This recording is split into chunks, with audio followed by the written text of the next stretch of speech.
सोलापुर में चुनावी विवाद से जुड़ी बड़ी वारदात सामने आई है। बड़ा साहब सरवदे की हत्या के मामले में जेल रोड पुलिस थाने में 15 लोगों के खिलाफ मामला दर्ज कर लिया गया। पुलिस के अनुसार अब तक 5 आरोपियों को गिरफ्तार कर लिया गया है, जबकि बाकी आरोपियों की तलाश फिलहाल जारी है। शिकायत में बताया गया है कि सरवदे की बहन रेखा सरवदे ने निर्दलीय नामांकन दाखिल किया था, जिसे बाद में वापस ले लिया गया। इसके बाद शालन शिंदे के परिजनों द्वारा सरवदे की गली में आकर हंगामा किया गया। इसी बात को लेकर बाड़ा साहेब सरवदे शालन शिंदे के कार्यालय के पास पूछताछ करने गए, जहां विवाद बढ़ गया और उसी दौरान उनकी हत्या कर दी गई। काल 2/1/2026 रोजी जेल रोड पोलीस स्टेशन हद्दीत जोशी गल्ली या परिसरात बाळासाहेब सरवदे वय 36 त्यांच्या खून झालं होतं।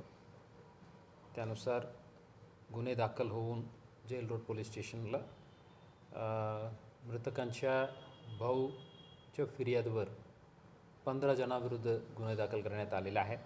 त्यापैकी 5 जणांना ताब्यात घेऊन अटक करण्यात आलेले आहेत।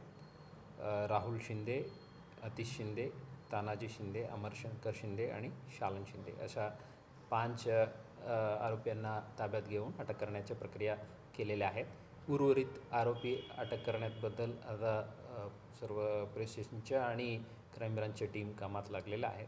तेही लवकरात लवकर आम्ही ताब्यात घेऊन पुढील कायदेशीर प्रक्रिया सुरू होणार आहे। तपास आता इनिशियल स्टेजला आहे। जेवढं तराली प्रोफेशनल तपास करायची ते पूर्णपणे आम्ही काळजी घेऊन करणार आहे। सर, साधारणपणे ही जी हत्या आहे त्यामध्ये राजकीय कारण आहे की वैयक्तिक कारण आहे, त्यामध्ये काही स्पष्टता आलेली आहे का आणि कशा पद्धतीने काही पावलं उचलली जातात? फिर्यादीच्या फिर्यादीच्या बहीण रेखा सरवदे म्हणून ते अपक्ष उमेदवार म्हणून नॉमिनेशन फाईल केलं होतं, पण काल नॉमिनेशन विड्रॉ केलेलं आहे। त्यानंतर त्यांच्या फिर्यादनुसार हे शालन शिंदे आणि त्यांच्या कार्यकर्ते परिवारचे लोक काही जण यांच्या मोहल्ल्यात येऊन काय ओरडाओरडी केलं आणि त्यांना टॉन्ट केलं अशा त्यांनी फिर्यादला दिलेलं आहे। त्यावर जाब विचारण्यासाठी मृतक आणि त्यांचे सहकारी त्यांच्या कार्यालयाकडे गेलं आणि तिथं वाद सुरू झाला आणि नंतर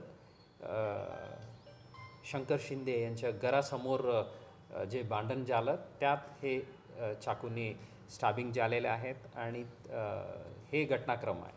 आणि त्यांना नंतर हॉस्पिटलला त्यांनी घेऊन गेलं आणि तिथं मृत झालं म्हणून डॉक्टरनी घोषित केलेलं आहे। आरोपींनी डोळ्यात चटणी घातली आणि त्यानंतर त्यांच्यावरती वार केली असं देखील FIR-मध्ये नमूद आहे। काय घटनाक्रम काय त्यांच्याकडून सांगितलं ते इन डिटेल फॅक्च्युअल डिटेल्स आता मी आपल्यासोबत शेअर करू शकत नाही, बिकॉज इन्व्हेस्टिगेशन आता प्रिलिमिनरी स्टेजला आहे।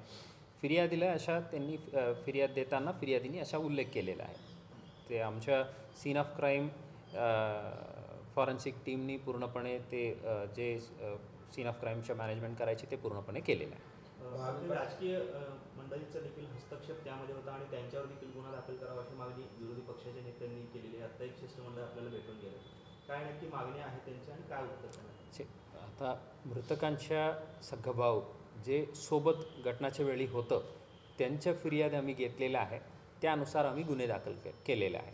बाकी जे काही टेक्निकल अँगलनी तपास करायची आणि बाकी जे मागे पुढे जे काही घडलेलं आहे त्या सर्व आता तपासाच्या भाग आहे।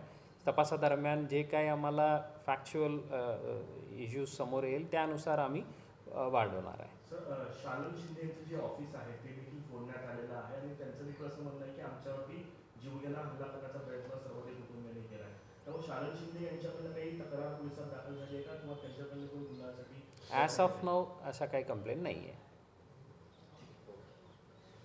Thank you. Bureau report, Lokvahini news, Solapur.